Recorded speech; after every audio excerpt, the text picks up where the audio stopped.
Hi, my name is Paulette, and I'm a student of Professor Musgrove's Honors Survey of British Literature, Romantic through the Present.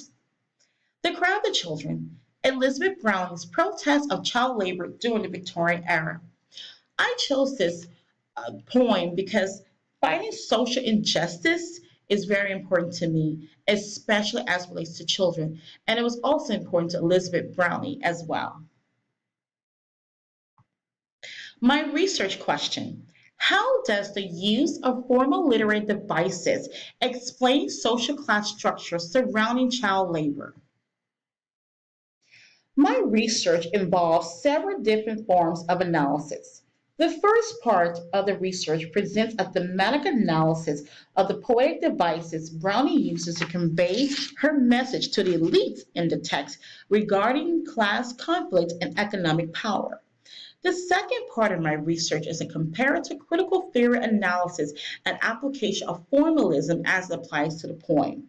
I chose two scholarly articles, one by Caroline Levine and the other by Herbert Tucker, regarding formalism as it applies to Browning's poem that alludes to Marxist theory. And finally, a contemporary application of the documentary Madagascar, A Way Out of Sexual Exploitation Through Apprenticeship. It will give insight on current shifts regarding the problems of child labor. To give some background information about the Cry of the Children, this poem was written in response to a breakdown of social structure that led to the use of child labor during the Victorian era at the height of the Industrial Revolution. She wrote this poem in response to a publication of an investigation by the Select Committees and Royal Commission of the United Kingdom. The report was entitled The Children's Employment Commission. The report talked about a large number of children working in the factories and mines during the Industrial Revolution. My thematic analysis of the Cry of the Children surveyed the use of literary devices Browning used to convey the social structure of the Victorian era and how it led to the use of child labor. And the literary devices that I will discuss today will be the rhyme, cosmic irony, and vivid imagery. First, we will look at rhyme. These are the first few lines of the poem. Rhyme is usually a conventional literary device among poets that use to emphasize a message they want to deliver, impactful and memorable. Looking at the verses of this poem, it says, "Do you hear the children weeping? Oh, my brothers, ere the sorrow comes with years, they are leaning their young heads against their mothers, and that cannot stop their tears." When we look at the verses, it represents two major points. One, Browning tries to establish a relationship between the children and the adult citizens with the word brothers that's being used here. She wants them to see that these children live in your country and they are your responsibility. She wants them to feel these children pain and their suffering. Secondly, she also uses the rhyme to paint a picture of the children crying against their mother's bosom, and not even their mothers can stop their pain. Next, we're going to look at cosmic irony.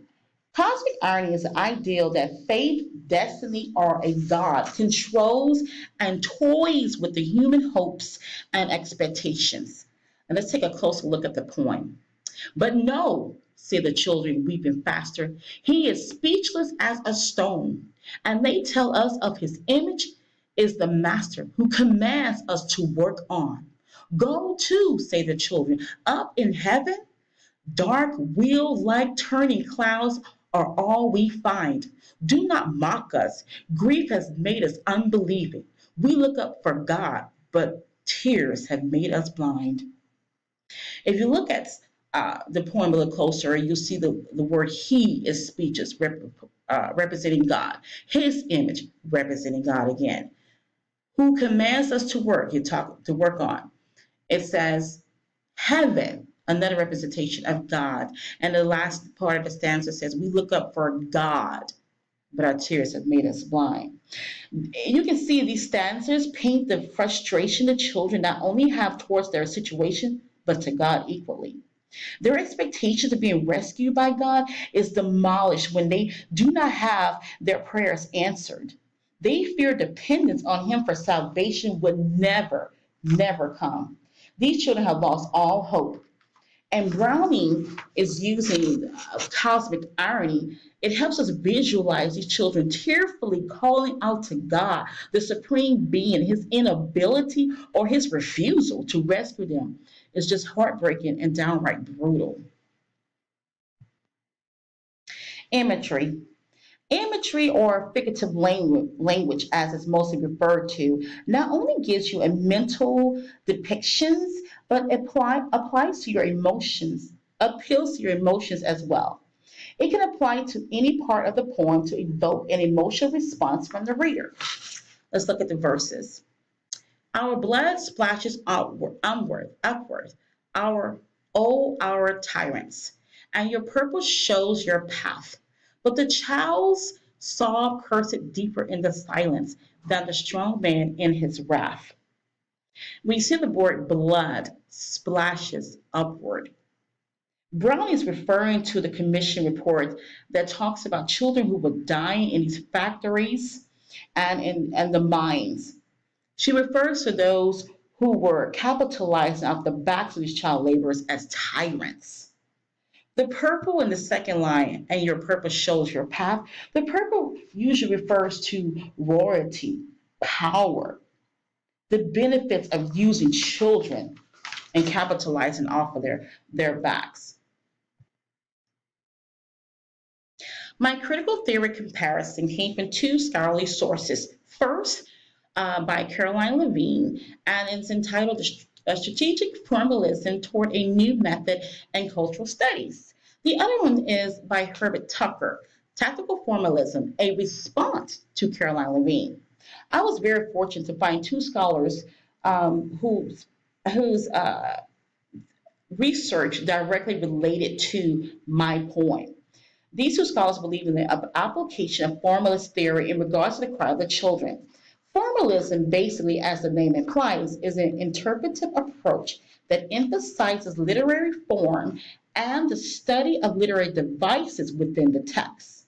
Basically, what I've been talking about the whole time, rhyme, irony, and imagery.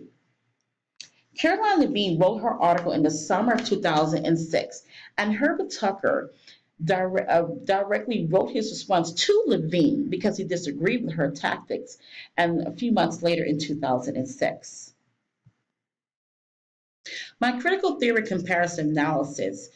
Caroline Levine, in her essay, she argued that literary devices weaken the relationship to the social formation that collides with social hierarchies rather than reveals them.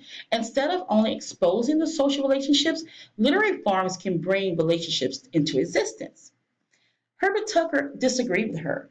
He argued for a new approach to formalism that brings about political awareness with regards to history. He believes that understanding the past can give better insight into how literary forms shape the social world political viewpoints.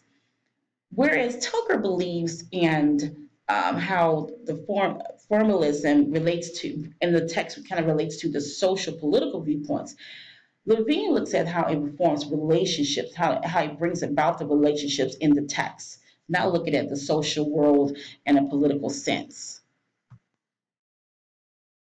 So next, I want to find out if child labor is still a problem today and what form of medium is used to protest it. I found this very brief documentary entitled Madagascar, A Way Out of Child Sexual Exploitation Through Apprenticeship. It talks about teens being sexually exploited in Madagascar by tourists, or better described as sex tourism. If you'd like a closer look at the video, click on the link below. In my contemporary comparison with the Cry of the Children versus the documentary of Madagascar, teens being sexually exploited, there's two things I realized. Although the children in the porn were sometimes very young, their parents did send them, in some cases, to go work in these mines and factories, sometimes for financial necessity. The same with the teens in the documentary. They believed that prostitution was the only job a young person with no education could earn a living and help their family. But the difference is between the poem and the time 2018 the documentary was published. There's one major difference that I noticed in my research. With the documentary, they have a program in place to help these teens get out of sexual exploitation of prostitution. They help the kids find real job skills so they can find a better and decent, more traditional career. Oddly enough, these two mediums, one being the poem, one being the documentary, happen 175 years apart.